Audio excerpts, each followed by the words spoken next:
The Earth Alliance research station, floating above the planet Thiril, was calm and quiet. It had been 2 months since the humans made peaceful contact with the Aurelians, an alien race known for their graceful ways and glowing skin. Most of the Aurelians were shy, quiet, and very careful with emotions. They spoke softly, moved slowly, and rarely showed their feelings. But they were kind. Daniel Reyes, a young human translator, was not like them. He was full of life. Ha ha. He laughed easily, talked with his hands, and smiled at everyone. Most people liked Daniel. Even machines seemed to like him. And so, when the Earth Alliance needed someone to help teach human language and culture to the Aurelians, they sent Daniel. His main student was an Aurelian female named Larry. She was tall and slim, with smooth silver-blue skin that shimmered. In the light, her eyes were large, glowing violet, and her voice was as soft as a breeze. Larry was curious about humans, but she didn't understand them at all. "You speak too fast," she told Daniel the first day, in her slow, musical voice. Daniel smiled. "Sorry, I'll slow down. One word at a time." And so every day Daniel sat with Larry in the glass learning chamber and taught her simple words. "Hello, friend. Smile. Sun. Music." She tried each word slowly, carefully. Sometimes she got them wrong. Sometimes she made funny faces. And sometimes Daniel laughed. At first she didn't understand laughter. It confused her. "Why do you shake and make sounds when I speak wrong?" she asked once. Daniel explained. "It's not because you're bad. It's because it's funny. Funny means it brings joy. It makes the heart light." Larry tilted her head. Humans showed joy through shaking sounds. Daniel laughed again. "Yes. It's called laughing. It means I like you." That word "like" stayed in Larry's mind for a long time. One quiet afternoon, Larry tried drawing. She had seen Daniel sketch earth animals on his tablet and wanted to try. She handed him her first drawing, a strange creature with long arms, big ears, and a crooked smile. "What is this?" Daniel asked, holding back a laugh. "It is your creature, you call it." "Dog," she said, proud. Daniel stared at the wobbly drawing. It looked more like a sad alien frog. He tried to be polite, but then he smiled and said a word without thinking. "Cute." Larry blinked. "Cute." "Ass," he said. "It means small and nice. Sometimes funny, like this drawing." "Cute." Suddenly her skin began to glow. A soft pink light spread across her cheeks and neck. Her eyes went wide. She looked down and then back at him. "You say, 'cute' to me?" she asked, voice almost a whisper. Daniel was confused. "I said it to the drawing, but yeah, kind of. It's a good word. A warm word." She reached out gently and touched his hand. Her fingers were cool and soft. "Then I respond." She smiled, a rare and beautiful smile, and tried a new sound. Laughter. It was awkward and strange at first. A short, breathy sound, like wind through leaves. Daniel looked at her with surprise. "You're laughing?" she said. "Because you, like me?" He laughed again, this time with joy. "You're getting it, Larry." They both laughed together, softly, like two birds learning to sing. After that day, something changed between them. Larry began using human words more often, words like fun, happy, and smile. She tried jokes. She tried silly faces. Daniel couldn't believe it. The once quiet alien girl was now trying to make him laugh. Sometimes her jokes didn't make sense, but Daniel always smiled. One day she walked in with her long hair tied up with wires and said, "Look, I am. Human hairstyle." He chuckled. "Not bad. A little wild, but very stylish." "Wild is good?" she asked. "In your case, yes." She blushed again. The pink light returned, this time stronger, Daniel noticed. He didn't say anything, but he smiled wider. She liked that smile. Not everyone was happy in the human command center. A few officers watched Daniel and Larry closely. "He's getting too close," one of them said. We need to remind him this is an official mission. At the same time, some Aurelian elders grew concerned. She glows too often around the human, they whispered. She is not calm. She is changing. But Larry didn't care. She felt something new, something exciting and strange. She felt alive when she was near Daniel. He said things no one else said. He made her feel seen in Daniel. He had met many aliens before, but none like her. She didn't talk much, but when she did, her words felt important. Her silence had meaning. Her light, her blush, her gentle touch, they said more than any word. One night, as they watched stars through the glass dome, Larry asked him, "Do you enjoy being with me?" He looked at her. Your eyes were full of light. "Yes," he said. Simply then. What is the word you use when someone makes you feel warm inside? Daniel thought for a second. Oh! Then he said it. Affection. She tried the word. Affection. Her glow returned, soft and steady. And what is the word for when two people share joy? Daniel smiled. Laughter. They both laughed again. After that first laugh, everything changed. Daniel and Larry still met every day inside the learning chamber, but their lessons were no longer just about words. Every word had feeling. Every glance, every pause, every smile they all held. Meaning, Daniel noticed Larry was different now. She smiled more often, and not just when he taught her something. Sometimes she just looked at him and smiled without a reason. He could tell she was trying to be more human. She even started copying his hand gestures, his laughter, and the way he sometimes rolled his eyes when she made mistakes on purpose. "You're teasing me now," Daniel said one afternoon when she called an elephant a fat rabbit on purpose. Larry giggled anew, light sound she had learned from watching Earth comedies. "Yes, I tease. You taught me." Daniel leaned back in his chair. "You're dangerous now? Have you learned sarcasm?" "We're doomed." She tilted her head. "Sarcasm," Daniel laughed. "We'll save that lesson for later." As the days passed, they created their own routine. They always started with a few new Earth words. Larry would repeat them in her slow, careful way. Daniel would correct her gently or cheer when she got it right. Then, after the lessons, they would sit side by side and just talk. Sometimes Larry asked about Earth. "What is ocean?" she asked one day. "It's a big body of water. Very big. With waves, it can be peaceful or wild, like a living thing." She closed her eyes. "I wish to see it." Daniel smiled. "Maybe one day. I'd like to take you. Other times." She asked about human feelings. "What is missing someone?" she asked. Daniel paused. "It's when someone is far away and you wish they were close. You think about them. You feel something empty inside." She looked at him, her glowing eyes steady. "I think I understand. It wasn't just learning anymore. It was connection." But not everyone saw it that way. Inside, the Earth's Alliance Command. Center Captain Julia Ward watched the video logs of Daniel and Larry's sessions. She was an experienced officer, strict but fair. "Are we interfering too much?" one of her advisors asked. She didn't answer right away.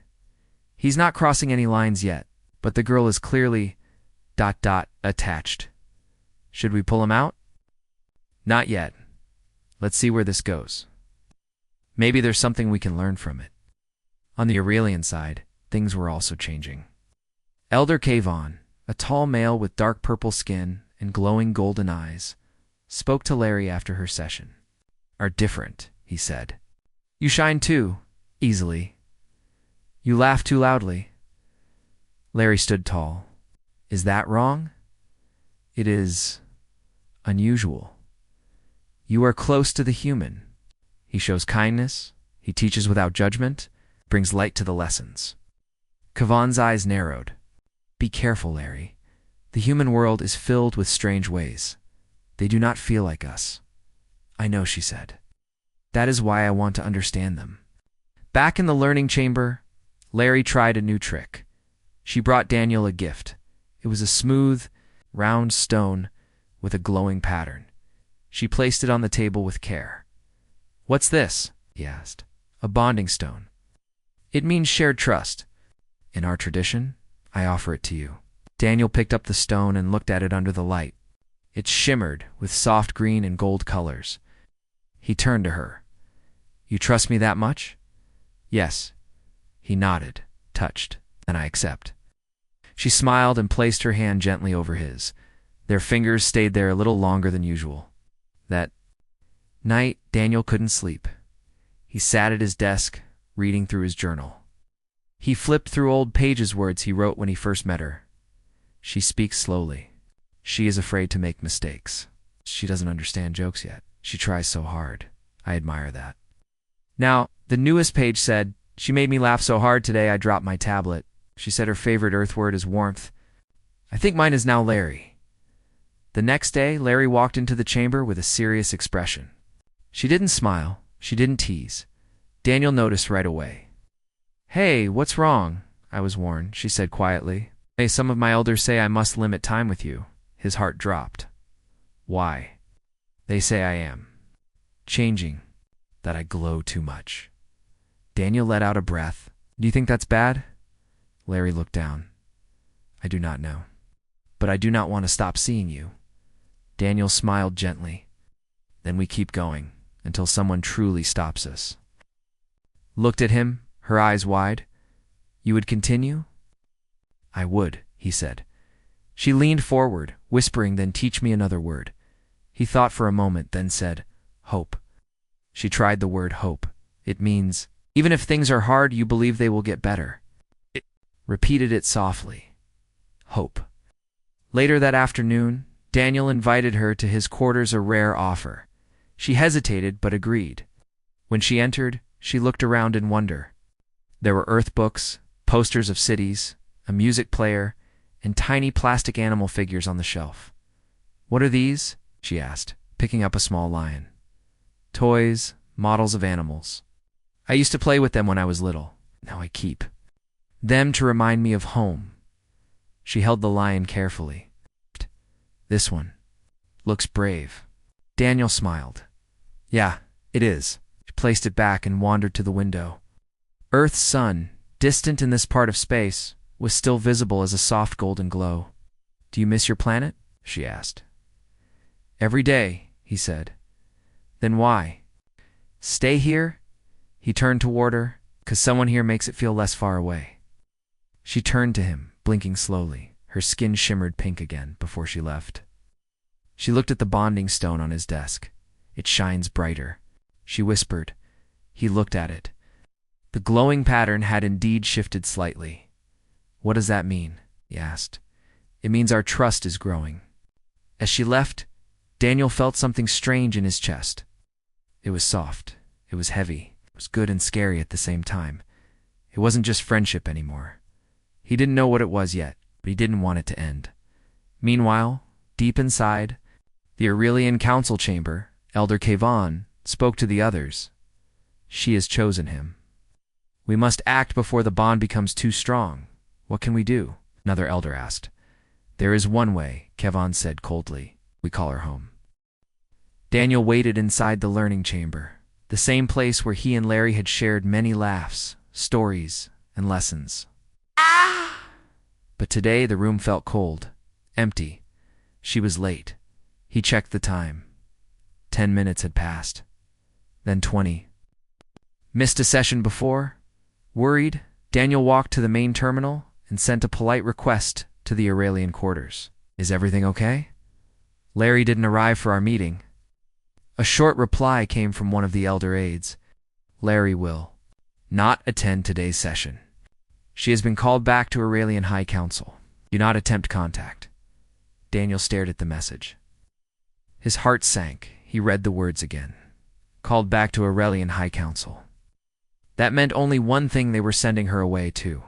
Floors above, in the Aurelian Council chamber, Larry stood in silence. Elder Kayvon, the strongest voice in the council, paced in front of her. You have forgotten your purpose, he said. You were sent to learn, not to grow attached. I did both, Larry answered, her voice calm but firm.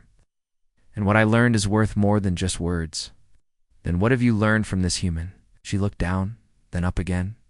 that humans speak with their hearts, that they laugh even when they are afraid, that kindness can be shown in a single word. And what of your own kind? You glow too easily. You imitate their foolish humor. Some say you are no longer Aurelian. I am still me, she said. Just more. Kavan's eyes narrowed. Then we give you a choice. Return with us and leave the human. Or stay and lose your place among your people. That evening, Daniel sat in his room, staring at the bonding stone. It was dull now. Its light had faded. He picked it up and whispered, "Where are you, Larry?" He opened his journal and wrote, "She's gone, just like that. No goodbye, no message. Everything we built just vanished." The next day, Daniel returned to the chamber. He sat at the table alone the way he did on the first day before she arrived. Only this time, he didn't prepare a lesson. He didn't open his notes. He just sat, waited. Hours passed. Finally, the door opened. Larry stepped inside, slower than usual. Daniel stood up quickly. "Larry?" But her eyes didn't shine. Her glow was dim. She looked tired. "Are you okay?" he asked. She nodded slowly. "I came to say goodbye." His heart dropped, so it's true. They want me to return. The council believes I am too human now. Daniel laughed bitterly. "Is that a bad thing?" "To them it is." We stepped closer. "And what do you want?" She looked up. "I don't know. My people are my roots. But you are my light." Daniel wanted to hold her, to stop her from leaving, but he didn't move. He simply asked, "Can you stay?" She hesitated. "I dare." "Is a way, but it is not simple." "What is it?" "There is a tradition," she said softly. "When an Aurelian selects a bonded soul, they may stay beyond their assigned time, but only if that bond is accepted, in front of both peoples." Daniel blinked. "Bonded soul?" She nodded. "It is more than friendship. It is trust, affection, a promise to stand beside someone no matter what." "And you choose?" "Me." Larry stepped forward. "I already have." Word spread fast. An official ceremony was called. Leaders from both the Earth, Alliance, and the Aurelian Council were invited to witness it. For many, it was the first time seeing such a personal bond shared across species. In the main hall, under the high glass dome, the ceremony began. Larry wore a flowing silver robe. Her skin glowed gently. Daniel stood beside her, nervous but proud. Captain Ward watched from the human side, arms crossed, but a soft smile on her face. Elder Kavan stood among the Aurelians, silent and stone-faced. An Aurelian speaker stepped forward. "Larry of the Fifth Light, do you offer the bonded stone freely?" Larry held out the stone, now glowing brighter than ever. "I offer it with hope," she said. The speaker turned to Daniel. "Daniel Reyes of Earth, do you accept this bond with open heart?" Daniel didn't hesitate. "Yes, I do." Larry placed the stone in his hands. For a moment, nothing happened. Then a bright light burst from the stone. It pulsed once, twice, then stayed steady. The bond was accepted. Later that night, they sat together outside the ceremony hall, watching stars pass by. "You did it," Daniel said. "You stayed." She smiled. "Because of you." He looked at her. "What now? I do not know," she said. "But I want to walk this path with you." He nodded. "Then let's walk it together." She reached out, her fingers wrapping gently around his. No more words were needed. Back inside the Aurelian Council chamber, Kaivan spoke to the elders. She chose him. "It is done, and what shall we do now?" another asked. Kavan stared out the window. "Now we see what grows from this bond." The next day, Daniel brought Larry something new. A word. He wrote it on a small card and handed it to her. She read it carefully. "Belonging. It means you're where you're meant to be." She looked up at him, her eyes glowing again. "I feel that." Here they smiled, and once again they laughed together. After the bonding ceremony, everything changed again, but this time, in a new way. Larry was now allowed to stay at the Human Research Station as a cultural bridge officer. It was the first time in Aurelian history that one of their own officially bonded with a human in front of both councils. The old rules no longer applied. Something new had begun. Still, peace was fragile. Some humans whispered that Daniel had gone too far. Some Aurelians believed Larry had lost her way. There were watchers on both sides now, studying every move, waiting for a mistake. But Daniel and Larry didn't care. They were no longer just student and teacher. They were partners. And every day, they kept learning from each other. One evening, Daniel found Larry sitting quietly in the station garden dome. It was a peaceful place, filled with alien plants from both Earth and Thorell. She was watching a small purple flower. It was gently open under the artificial lights. He walked up and sat beside her. "You've been quiet lately," he said. She nodded slowly. "The bond changes many things, not just for us. For everyone watching. You're worried. I fear I have caused a break between my people and yours." Daniel leaned back, looking at the stars through the glass dome. "You didn't cause anything. You chose something." She looked at him. "What if my choice brings tension?" Daniel smiled gently. "Then I'll stand beside you. That's what a bonded soul does, right?" She blinked, and her skin glowed softly. Yes, days passed, and tensions started to rise again. A political group from the Aurelian Council sent a warning message. Larry must return for revaluation.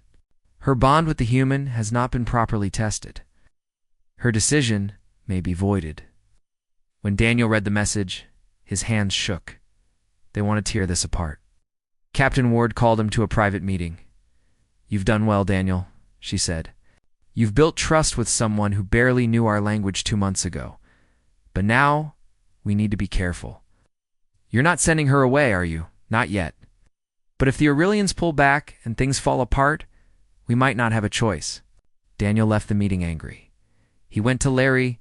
"They want to test the bond," he told her. "They don't believe in us." Larry stood calmly. "Then we must show them. We must remind them what this bond means." Daniel looked at her. How she took his hand. There is an old Aurelian way, a truth-sharing, how 2 souls speak without fear, in front of both peoples. A public conversation. Yes, a conversation of truth. No scripts, no lies, only feelings. Daniel hesitated.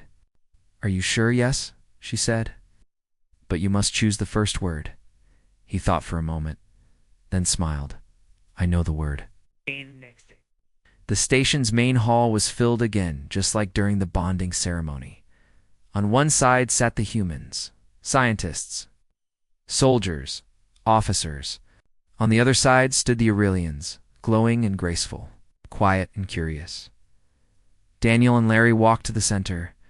There was no podium, no technology, only a round table and 2 chairs. They sat facing each other. Captain Ward stood and announced, "This is a truth-sharing between Daniel Reyes and Larry of the Fifth Light. No questions, no interruptions. Just listen." Then she stepped back. There was silence. Daniel looked at Larry, then spoke. One word he said clearly, "Stay." Larry blinked. Her glow pulsed softly. "Why?" she asked. "Because I don't want to lose what we found," he said. "Because you're not just my student anymore. You're my balance. You remind me to slow down, to listen, to feel." Larry took a deep breath. "Then I say one word too," she said. "See?" Daniel tilted his head. "Explain." "You saw me when others did not," she said. "You did not fear my silence. You waited. You smiled when I stumbled. You made me believe I could be more." Daniel looked at her, eyes soft. "You are more." Larry continued. "My people worry that I am losing myself, but I found a deeper self. One that sees joy in simple things. A voice that laughs. A heart that glows." She paused. "You gave that to me." Daniel smiled. "And you gave me something I never expected." "What?" He leaned forward. "Belonging." For a moment there was silence. Then Larry stood up. She walked to Daniel and gently touched his hand. Their fingers locked. Not one word more was needed. After the truth-sharing, there was no official ruling. No one declared winners or losers, but the mood shifted. Whispers stopped. People talked more kindly. Smiles returned. Even Elder Kavan, who had stayed silent during the event, walked up to Larry afterward. He said only one thing: "Your voice is stronger than I thought." Larry nodded, because I finally spoke with my heart. That night, Larry visited Daniel's room. He had prepared something for her, a small video, showing clips from Earth oceans.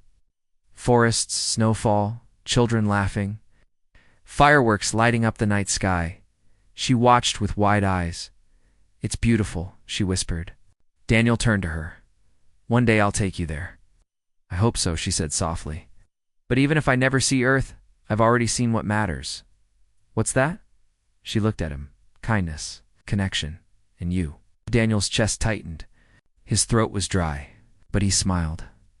"Then I want to teach you one last word tonight." "What is it?" He leaned close and whispered. "Love." She repeated it slowly. "Love." Then again with meaning. "Love." Her skin glowed brighter than ever before. Not pink, not blue, but golden white, a light so strong it filled the room. Daniel had never seen anything like it. She stepped closer and placed her forehead against his. "I love you, Daniel Reyes." And he whispered back, "I love you, Larry, of the Fifth Light." Outside their room, the bonding stone pulsed on the table. Its color had changed once. Again, now it was shining pure gold. The final stage of the bond, not just of trust, but of union. Weeks passed since the truth-sharing event. The Aurelian Council didn't send any more warnings. The Earth Alliance stopped asking questions. The tension that once filled the space station slowly faded.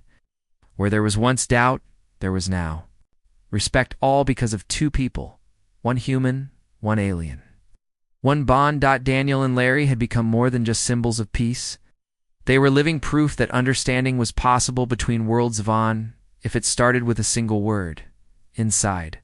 The cultural lab, Larry helped the human scientists understand Aurelian energy patterns.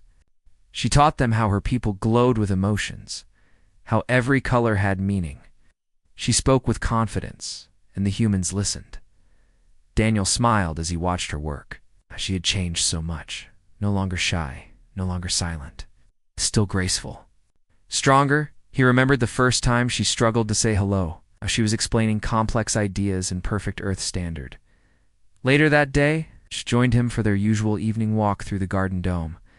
The lights above mimicked the Earth's sunset, a soft orange glow across the glass ceiling. Alien plants from both planets swayed gently in the artificial breeze. "Do you miss your home?" Daniel asked. Lara fought for a moment.